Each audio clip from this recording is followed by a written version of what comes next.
आरव की सुबह हर रोज एक जैसी होती थी।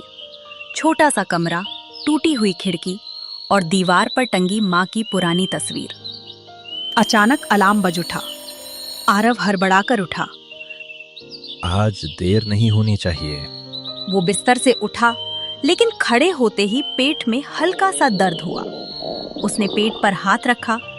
भूख नई नहीं थी, बस आज थोड़ी ज्यादा महसूस हो रही थी।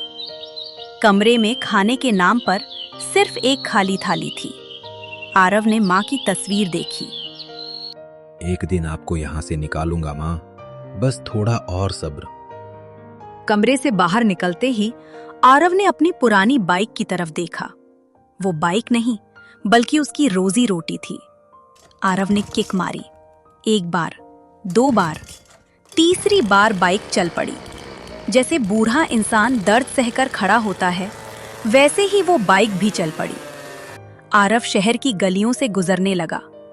चाय की दुकानों से उठती भाप, दफ्तर जाते लोग और आरव जो समय से लड़ रहा था। पिज्जा शॉप का कांच का दरवाजा खुला। अंदर कदम रखते ही अवन की गर्म हवा चेहरे से टकराई। चारों तरफ अफरा तफरी थी। आरव, फिर लेट। Sorry sir, bike. बहाने मत बना, यहाँ टाइम मतलब पैसा है। आरव चुप रहा। उसके पास जवाब नहीं था, क्योंकि उसे नौकरी चाहिए थी, इज्जत नहीं। उसने एप्रन पहना और डिलीवरी बॉक्स उठाया। पहला ऑर्डर शहर की पॉश कॉलोनी में था। ऊंचे गेट, चमकती कारें और ठंडी हवा। एक महिला ने पिज्जा लिया और बिना धन्यवाद कहे दरवाजा बंद कर दिया। थोड़ी देर बाद आरव ने देखा, कूड़े में आधा पिज्जा फेंका जा रहा था।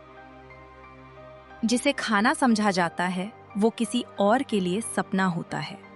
आरव का गला भर आया। उसी शहर के एक सरकारी स्कूल में मीरा बच्चों को पढ़ा रही थी। बच्चे हंस रहे थे, सवाल पूछ रहे थे। लेकिन छुट्टी के बाद क्लासरूम खाली हो गया। मीरा अकेली खड़ी रही। इतने चेहरे, फिर भी कोई अपना नहीं। दोपहर होते होते आसमान काला हो गया। तेज हवा चली। फिर अचानक मूसलाधार बारिश। आरव एक और डिलीवरी पर था। बारिश पिज्जा बॉक्स को भिगोने लगी। तभी बाइक बंद हो गई। आज ही क्यों? सड़क किनारे एक टीन की छत के नीचे रमेश काका खड़े थे।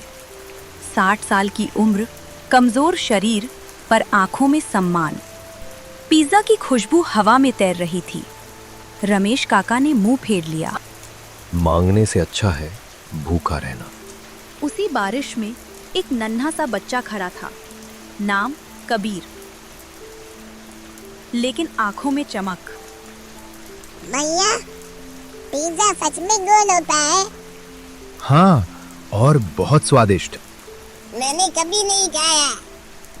वो बात आरव के दिल में उतर गई। आरव का फोन बजा। Order cancel. पिज्जा गीला हो गया है, वापस मत लाना, फेंक देना। फेंक देना, 2 शब्द, लेकिन बहुत भारी।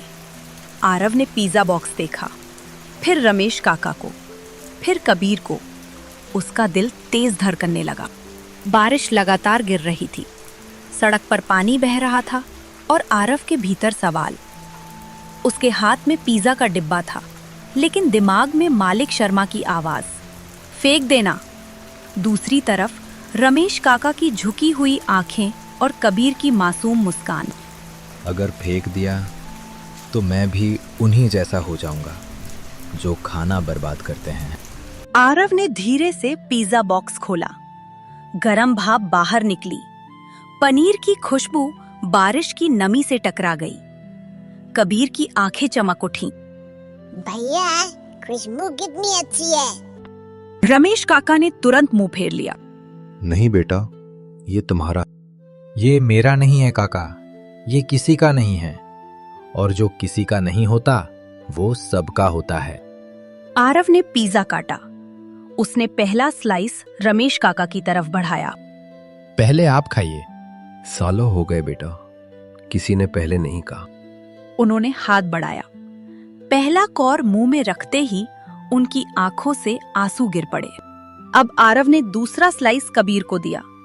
कबीर ने उसे ऐसे पकड़ा जैसे कोई खजाना हो। भैया ये तो सच में गोल है। उसके चेहरे पर जो मुस्कान आई वो बारिश से भी ज्यादा पवित्र थी।